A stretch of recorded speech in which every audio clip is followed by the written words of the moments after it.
Istri Mbah Marijan meninggal dunia, cemburu kesetiaan suami dengan Merapi. Istri Mbah Marijan, Ponirah, berpulang Senin 1 Mei 2023. Ia menutup usia pada usia 93 tahun di Karangkendal, relokasi Padukuhan, Palemsari, Umbul Harjo, Cangkringan, Sleman. Kabar duka tersebut dikonfirmasi oleh putra Mbah Marijan dan Ponirah, Kliwon Surak Soharjo Asihono atau yang akrab disapa Asih.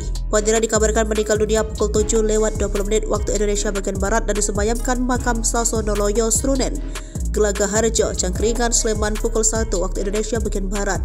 Kisah cinta Ponirah dan Mbah Marijan memang tidak banyak diekspos oleh media. Ponirah dikenal sebagai pendamping sang juru kunci Gunung Merapi, Mbah Marijan hingga ajal menjemput suaminya itu. Mereka memiliki 10 orang anak, 5 diantaranya meninggal. Dalam sebuah skripsi karya Anang Rujito, alumni Universitas Sanata Dharma berjudul Perasaan Kehilangan yang Mendalam, sepenggal biografi istri Mbah Marijan yang diujikan pada 7 April 2013, kisah Ponirah pun mulai sedikit terkuak. Ponirah mengalami kekecewaan berat pasca erupsi Gunung Merapi pada Selasa 26 Oktober 2010.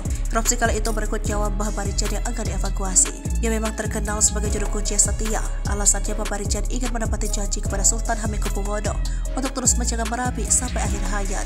Mbah Marijan memilih tetap di rumahnya di Desa Kinah Rejo saat keluarganya mengungsi. Awan panas Merapi, gunung dijaganya pun merenggut nyawanya.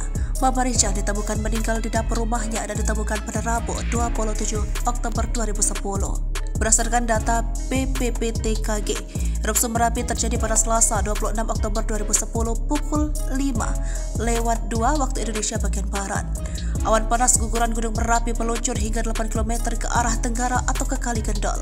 Kejadian ini mengawali rangkaian erupsi Merapi tahun 2010.